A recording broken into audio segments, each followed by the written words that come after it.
해주시는 하나님의 말씀은 누가복음 12장 1절에서 34절까지 말씀입니다. 누가복음 12장 1절부터 34절까지 말씀, 제가 가진 성경은 신약 113쪽에 있습니다. 우리 드라마 바이블을 함께 듣고 은혜 나누도록 하겠습니다. 제12장. 그동안에 무리 수만 명이 모여 서로 밟힐 만큼 되었더니 예수께서 먼저 제자들에게 말씀하여 이르시되, 바리새인들의 누룩 곧 외식을 주의하라. 감추인 것이 드러나지 않을 것이 없고 숨긴 것이 알려지지 않을 것이 없나니, 이러므로 너희가 어두운 데서 말한 모든 것이 광명한 데서 들리고 너희가 골방에서 귀에 대고 말한 것이 지붕 위에서 전파되리라. 내가 내 친구 너희에게 말하노니 몸을 죽이고 그 후에는 능히 더 못하는 자들을 두려워하지 말라. 마땅히 두려워할 자를 내가 너희에게 보이리니 곧 죽인 후에 또한 지옥에 던져넣는 권세 있는 그를 두려워하라. 내가 참으로 너희에게 이르노니 그를 두려워하라. 참새 5마리가 2아스타리온에 팔리는 것이 아니냐. 그러나 하나님 앞에는 그 하나도 잊어버리시는 바 되지 아니하는도다. 너희에게는 심지어 머리털까지도 다 세신 바 되었나니 두려워하지 말라. 너희는 많은 참새보다 더 귀하니라. 내가 또한 너희에게 말하노니 누구든지 사람 앞에서 나를 시인하면 인자도 하나님의 사자들 앞에서 그를 시인할 것이요, 사람 앞에서 나를 부인하는 자는 하나님의 사자들 앞에서 부인을 당하리라. 누구든지 말로 인자를 거역하면 사하심을 받으려니와 성령을 모독하는 자는 사하심을 받지 못하리라. 사람이 너희를 회당이나 위정자나 권세 있는 자 앞에 끌고 가거든 어떻게 무엇으로 대답하며 무엇으로 말할까 염려하지 말라. 마땅히 할 말을 성령이 곧 그때 너희에게 가르치시리라. 무리 중에 한 사람이 이르되, 선생님, 내 형을 명하여 유산을 나와 나누게 하소서. 이 사람아, 누가 나를 너희의 재판장이나 물건 나누는 자로 세웠느냐. 하시고 그들에게 이르시되, 삼가 모든 탐심을 물리치라. 사람의 생명이 그 소유의 넉넉한 데에 있지 아니하니라. 또 비유로 그들에게 말하여 이르시되, 한 부자가 그 밭에 소출이 풍성하매 심중에 생각하여 이르되 내가 곡식 쌓아둘 곳이 없으니 어찌할까 하고, 또 이르되 내가 이렇게 하리라. 내 곡간을 헐고 더 크게 짓고 내 모든 곡식과 물건을 거기 쌓아두리라. 또 내가 내 영혼에게 이르되 영혼아, 여러 해 쓸 물건을 많이 쌓아두었으니 평안히 쉬고 먹고 마시고 즐거워하자 하리라 하되, 하나님은 이르시되 어리석은 자여, 오늘 밤에 내 영혼을 도로 찾으리니 그러면 내 준비한 것이 누구의 것이 되겠느냐 하셨으니, 자기를 위하여 재물을 쌓아두고 하나님께 대하여 부요하지 못한 자가 이와 같으니라. 또 제자들에게 이르시되, 그러므로 내가 너희에게 이르노니 너희 목숨을 위하여 무엇을 먹을까, 몸을 위하여 무엇을 입을까 염려하지 말라. 목숨이 음식보다 중하고 몸이 의복보다 중하니라. 까마귀를 생각하라. 심지도 아니하고 거두지도 아니하며 골방도 없고 창고도 없으되 하나님이 기르시나니 너희는 새보다 얼마나 더 귀하냐.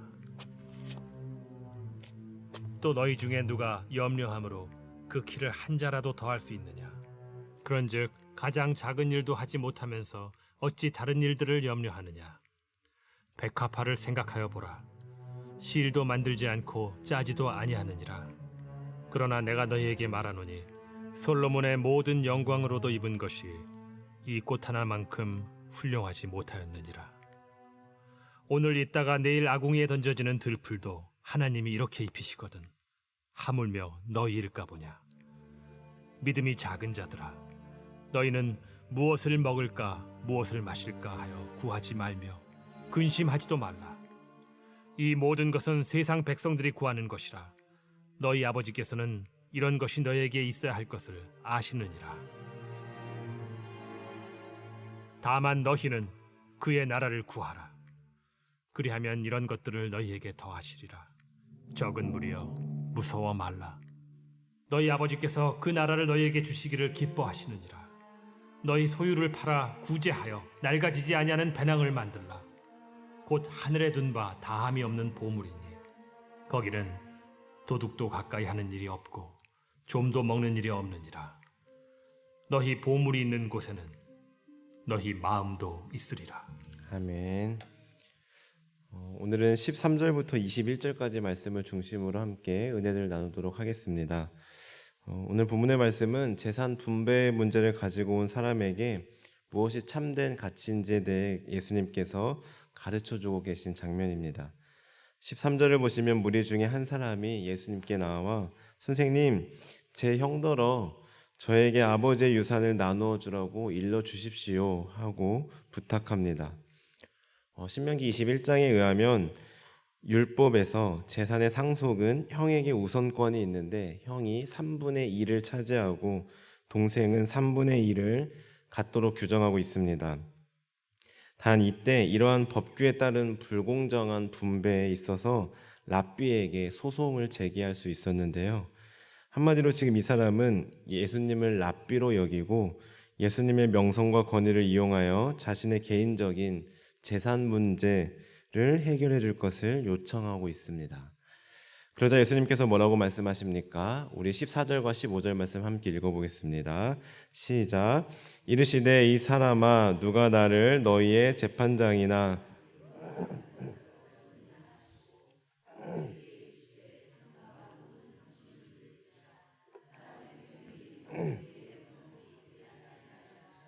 아멘. 예수님께서는 이 사람이 요구한 대로 재산 분배 문제에 직접적으로 개입하지 않으셨습니다. 이것은 예수님께서 문제를 해결할 능력이 없으셨기 때문이 아니었습니다. 또한 예수님께서 공감 능력이 부족해서도 아니었습니다. 예수님께서 그의 요구를 들어주지 않으신 것은 예수님의 최우선의 관심사가 바로 그런 사사로운 세상적인 일보다는 영혼의 문제에 달려 있었기 때문입니다. 여기서 우리가 분명히 알아야 할 것은 방금 말씀드린 대로 예수님께서 사람에게 무관심한 것이 아니라 간청한 사람의 마음에 욕구가 탐욕이 가득 찼기 때문입니다. 우리 15절을 다시 보십시오. 예수님께서 그에게 모든 탐심을 물리치라 라고 말씀하고 계십니다. 여기서 탐심이란 헬라어로 플레오넥 시아스라고 하는데 이것은 자기의 소유나 감정의 만족을 추구하기 위해 끊임없이 생기는 욕심을 의미합니다. 즉 언뜻 봤을 때 이 사람의 요청이 억울함에서 나오는 것처럼 보이지만 그것이 아니라 탐심, 즉 자기의 소유나 감정의 만족을 추구하기 위해 생긴 욕심을 가지고 예수님께 해결해 달라고 요구하고 있음을 우리는 알게 됩니다. 그리고 예수님께서는 그 마음을 단번에 알아차리셨습니다. 그래서 예수님께서는 16절부터 부자의 비유를 들어 설명해 주시는데요. 16절부터 21절까지 등장하는 부자는 부정한 방법으로 재물을 모은 사람은 아닙니다. 그는 열심히 일하여 정당한 소출을 얻은 것으로 비유되고 있습니다. 문제는 그가 물질의 노예로 보일 정도로 물질에 집착하고 있다는 점입니다. 17절을 보시면 더 이상 곡식 쌓을 곳이 없는데 어떡하지? 하고 할 정도로 돈을 벌고 물질을 쌓아두는 데만 열중하였습니다. 18절에서도 내가 내 곡간을 크게 더 짓고 내 모든 곡식과 물건을 쌓아두어야지 하고 말하고 19절에서도 내가 내 영혼에게 이르되 영혼아 여러 해 쓸 물건을 많이 쌓아두었으니 내가 평안히 쉬고 먹고 마시고 즐거워하자 하리라 라고 말합니다. 이처럼 이 부자는 계속해서 내 곡식, 내 물건, 내 곡간, 내 영혼, 내가 편히 쉬고 마시고 먹고 즐거워하는 것 이렇게 나의 풍요로움에만 관심이 있고 내 먹고 사는 문제에만 집중하고 있음을 우리는 발견하게 됩니다. 이런 사람에게 예수님께서 뭐라고 말씀하십니까? 우리 20절과 21절의 말씀 함께 읽어보겠습니다. 시작. 하나님은 이르시되 어리석은 자여 오늘 밤에 내 영혼을 도로 찾으리니 그러면 내 준비한 것이 누구의 것이 되겠느냐 하셨으니 자기를 위하여 재물을 쌓아두고 하나님께 대하여 부요하지 못한 자가 이와 같으니라. 아멘. 하나님께서 이런 사람에게 뭐라고 부르십니까? 어리석은 자여라고 말씀하십니다. 이에 대해 여러분은 어떻게 생각하십니까? 사실 생각해 보면 이 사람이 어떤 특별한 죄를 지은 것은 아닙니다. 남에게 피해를 준 것도 아니고 편법이나 불법으로 돈을 번 것도 아닙니다. 말 그대로 나 스스로 열심히 노력하여 자수성가한 건데 그게 뭐가 그리 잘못되었다고 하나님께서는 어리석은 사람이라고 부르시는 것일까요? 세상의 가치관으로는 도무지 이해할 수 없을 겁니다. 하지만 그리스도인이라면 이해될 것입니다. 이해되어야만 합니다. 왜냐하면 우리 그리스도인은 그저 돈 벌기 위해, 나만 잘 먹고 잘 살기 위해 살아가는 존재가 아니기 때문입니다. 우리 그리스도인들은 참된 가치가 재물에 있는 것이 아니라 영원한 생명에 있다는 사실을 잘 알고 있습니다. 우리의 인생은 안개와 같이 유한하고 허무하며, 또한 인간은 가난한 자나 부자나 모두 죽음 앞에서 무기력한 존재들이기 때문입니다. 따라서 우리 그리스도인들은 이 세상의 최고의 가치를 어디에 두고 살아가야 되는지를 분명히 알고 있습니다. 저는 장례식을 갈 때마다 이 사실을 느끼곤 합니다. 이 세상의 모든 사람은 이 세상을 언젠가 떠나게 되어 있습니다. 남자와 여자 상관없이, 아이와 노인 상관없이 죽음은 누구에게나 찾아옵니다. 평소에 아무리 건강해 보이는 사람일지라도, 아무리 비싸고 좋은 음식만 먹는 사람이라고 할지라도, 아무리 많은 재산을 모았다 할지라도 그러한 것들에 상관없이 인간은 누구나 죽음을 맞이하게 됩니다. 그럼에도 불구하고 많은 사람들이 마치 이 세상에서 영원히 살아갈 것처럼 살아갑니다. 죽음은 아직 멀었으며 나와 전혀 상관없는 것이라 착각하며 살아갑니다. 그래서 이 부유의 부자처럼 어떻게 하면 더 많이 모을 수 있을까? 어떻게 하면 재산을 더 불릴 수 있을까? 그것에만 집중하며 살아갑니다. 마치 내가 이 세상을 떠나도 그 모든 것을 가지고 갈 것처럼 말입니다.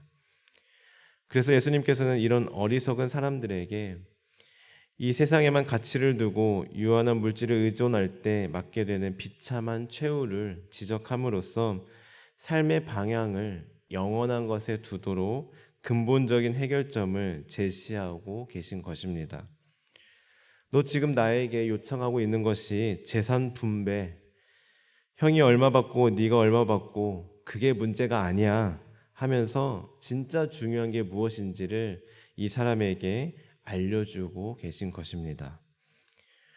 그렇습니다. 사랑하는 성도 여러분, 우리의 삶은 이 땅에서의 삶이 전부가 아닙니다. 아니, 오히려 이 땅에서의 삶은 마치 나그네와 같이 잠깐 왔다 가는 시간에 불과합니다. 우리에게는 영원한 생명, 영원한 하늘나라가 준비되어 있습니다. 오늘 예수님의 이 말씀을 기억하며 잠깐인 이 세상의 물질에 목숨 걸고 그것에만 집중하고 그것에만 몰두하며 살아가는 어리석은 인생이 아니라 우리의 시야를 믿음의 렌즈로 넓혀서 멀리 바라보며 살아가는 영원한 생명, 영원한 하늘나라를 소망하며 살아가는 우리 모든 성도님들 되시길 바랍니다. 그저 하루하루 먹고 사는 것에 급급하고 그것에만 신경 쓰는 것이 아니라 하늘을 바라보며 살아가는 복된 인생 되시길 주님의 이름으로 간절히 축원합니다. 그런가 하면 우리는 예수님의 대답을 통해 다시 한번 예수님의 탁월한 지혜를 발견하게 되는데요. 앞서 말씀드린 대로 13절에서 어떤 사람이 자신의 형제 유산 분배 문제를 해결해 달라고 요청할 때 예수님께서 어떻게 하셨습니까? 그의 요청대로 해결해 주시거나 개입하지 않으셨습니다. 이것은 다시 한번 말씀드리지만 예수님께서 해결 능력이 없으시거나 그의 고민에 무관심하셔서가 아니었습니다. 예수님께서는 지금 이 사람에게 진짜 중요한 것이 무엇인지를 알고 계셨기 때문에 진짜 중요한 그것을 비유를 통해 알려주신 것입니다. 그렇다면 우리는 어떻습니까? 혹시 우리는 사람과 대화할 때 어떤 사람의 고민이나 문제를 들었을 때 내가 당장 직접 해결해 주려고 하진 않습니까? 물론 도와주는 것은 좋습니다. 내가 적극적으로 나서야 할 때도 분명히 있습니다. 그러나 오늘 말씀에서 예수님의 모습을 보십시오. 예수님께서는 분명 나서셔서 지금 당장 재산 문제를 해결해 줄 능력도 지혜도 있으셨습니다만 예수님께서는 그렇게 하지 않으셨습니다. 반면 예수님께서 판단하셨을 때 지금 당장 도움이 필요한 사람은 예수님께서 곧바로 도와주시고 해결해 주시기도 하셨습니다. 가령 마가복음 5장에 보시면 회당장 야이로가 예수님께 나와 간곡히 요청합니다. 예수님, 제 어린 딸이 곧 죽게 되었습니다. 제발 제 딸 좀 고쳐주세요. 그리고 예수님께서는 그의 요청에 응하시고 딸을 고쳐주러 함께 가십니다.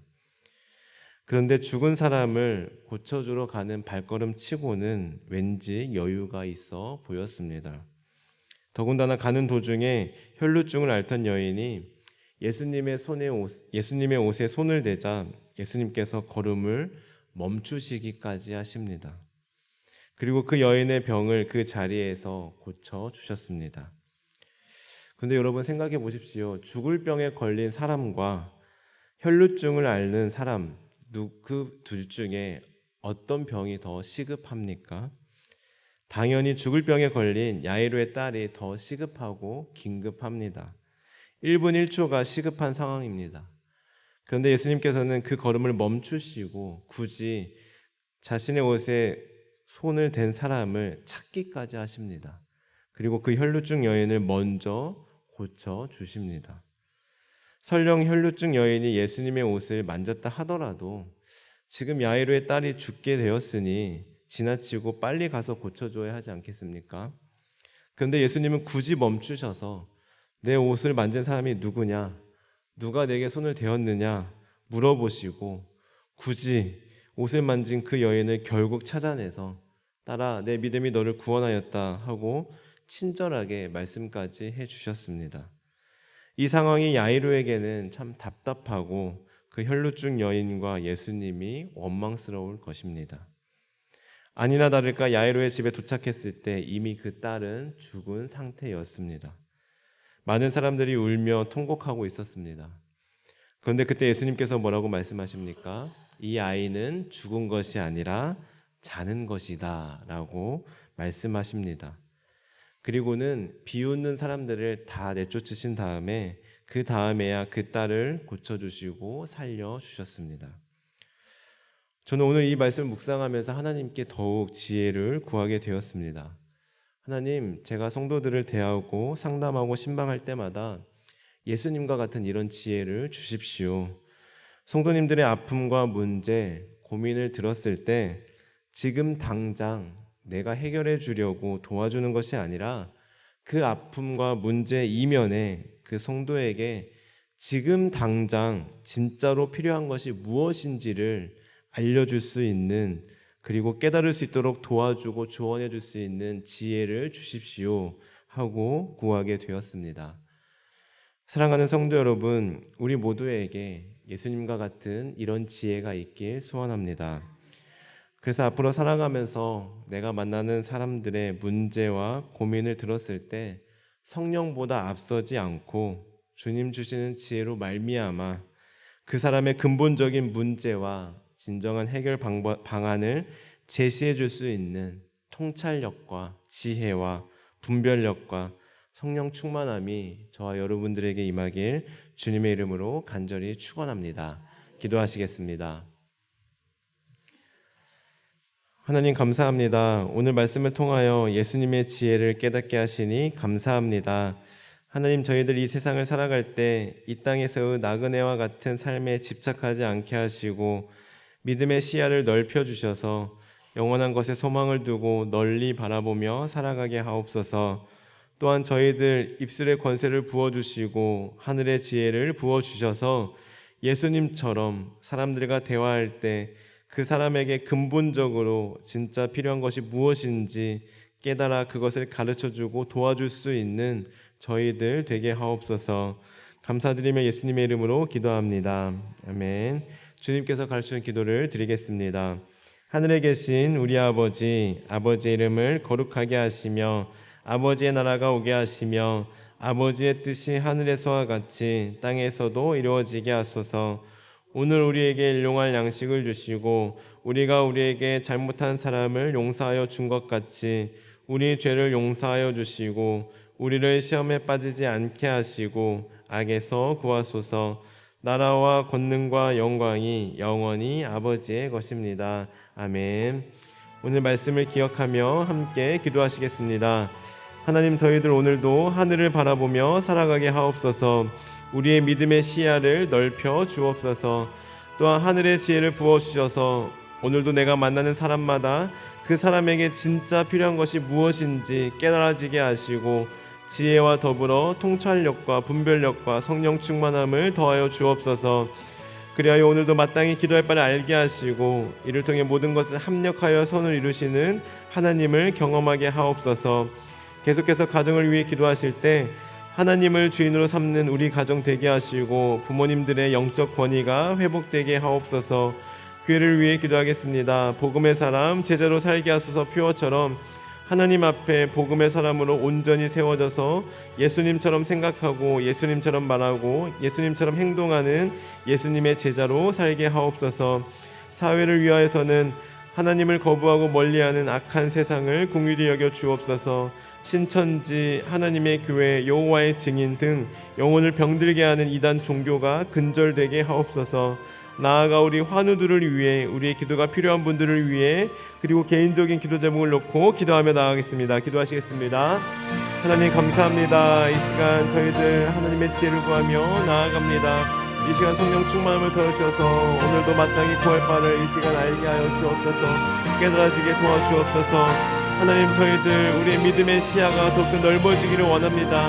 하나님, 저희들 이 땅만 바라보며 사는 것이 아니라 이 땅에서 하루하루 정직하고 성실하게 살아가되 하늘을 바라보며 하늘의 소망을 두며 살아가는 우리 모두 되게 도와주옵소서. 이 땅의 물질에 집착하지 않게 도와주시고 하늘을 바라보며 살아갈 수 있도록 우리의 믿음의 시야를 넓혀 주옵소서.